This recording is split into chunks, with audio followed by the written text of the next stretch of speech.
Salam ekspor. Sebagai salah satu ekonomi terbesar di dunia, Rusia menjadi tujuan perdagangan yang semakin populer.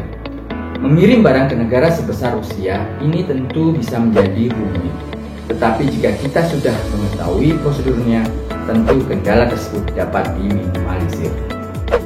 Dalam video kali ini kita akan belajar bersama mengenai tips dan trik untuk ekspor ke Rusia. Saksikan.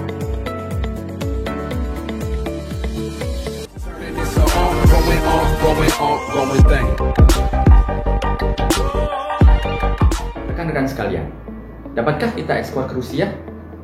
Jawabannya, bisa. Nah, sebelum kita melakukan ekspor ke Rusia, kita harus memperhatikan adanya aturan-aturan terkait pembatasan untuk beberapa produk tertentu yang berlaku di negara ini. Perlu kita pahami bahwa selain kita di Indonesia yang harus mengikuti peraturan di Indonesia sebagai eksportir, maka buyer kita di luar negeri, termasuk Rusia, juga harus melaksanakan hal yang serupa, yaitu mengikuti peraturan yang berlaku di Rusia. Peraturan tersebut antara lain mendapatkan izin impor dan perizinan terkait lainnya dari instansi yang berwenang. Pada prinsipnya, buyer kita wajib mendapatkan persetujuan tersebut yang menyatakan bahwa produk kita ini secara legal atau resmi dapat diimpor oleh buyer kita ke Rusia. Jadi, cek and recheck perihal ini adalah suatu hal yang sangat penting sebelum dilakukan pengiriman. Sekarang, mari kita pelajari langkah-langkah yang perlu diperhatikan ketika kita akan ekspor ke Rusia. Yang paling utama, pastikan bahwa produk kita ini tidak dilarang dalam peraturan perundang-undangan di Rusia.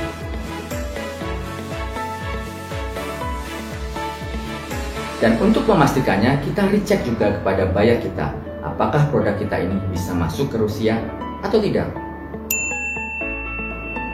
Oh ya, sama seperti pengiriman ke negara-negara lain, bahwa produk kita ini harus menggunakan bahasa Inggris. Tetapi tentunya karena Rusia menggunakan bahasa tersendiri, yaitu bahasa Rusia, kita juga harus memahami bahasa tersebut supaya tidak terjadi kesalahpahaman antara kita dan buyer kita. Perlu kita pastikan kalau informasi yang kita masukkan sudah jelas dan juga nilai atau product value yang tercantum adalah nilai yang benar. Seluruh komersial shipment yang kita miliki harus ada kontak detail kedua belah pihak, seller atau kita di Indonesia dan buyer atau importer kita di Rusia. Kadang kita juga harus mencantumkan kontrak kita baik di invoice atau di perjanjian formal lainnya. Nah, dokumen kontrak inilah yang akan ditunjukkan oleh buyer kita kepada instansi berwenang di Rusia. Seluruh dokumen ekspor kita harus diserahkan kepada pihak jasa pengiriman yang telah disepakati bersama. Dan pastikan bahwa semua informasi sudah benar dan konsisten atau sama untuk setiap dokumen yang kita kirimkan tersebut. Sebelum pengiriman, pastikan sekali lagi bahwa buyer kita sudah mempersiapkan dokumen yang dibutuhkan di Rusia. Nah, apabila kita menggunakan custom broker, maka pastikan pula informasi atau dokumen yang telah ada tersebut dilakukan pengecekan oleh pihak broker tersebut. Cek juga apakah biaya-biaya yang timbul sudah diselesaikan. Nah, ini terkait dengan Incoterms yang telah kita sepakati dengan pihak buyer kita.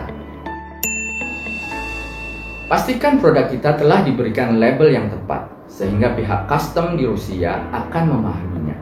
Kalau kita mengirimkan produk dengan jumlah kecil, seperti sampel misalnya, maka pastikan kita tulis detail informasi mengenai produk kita di box atau di kardusnya. Oh iya, lebih baik kita cantumkan dua bahasa ya, yaitu bahasa Rusia dan tentunya bahasa Inggris. Yang terakhir, pastikan sekali lagi kalau semua dokumen kita telah mengacu pada peraturan yang berlaku.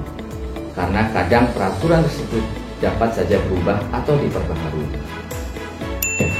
Jangan lupa untuk selalu berhubungan dengan perwakilan pemerintah Indonesia di Rusia, karena mereka akan selalu siap membantu apabila kita membutuhkan. Terima kasih sudah menonton video ini. Semoga rekan-rekan paham mengenai cara ekspor ke Rusia. Share video ini supaya rekan-rekan kita yang lain juga tahu. Dan jangan lupa subscribe untuk mendapatkan video-video mengenai ekspor lainnya. Dan sekarang, rekan-rekan sekalian dapat juga menghubungi kontak center kami di 088 907 Ekspor. Tetap semangat dan salam ekspor.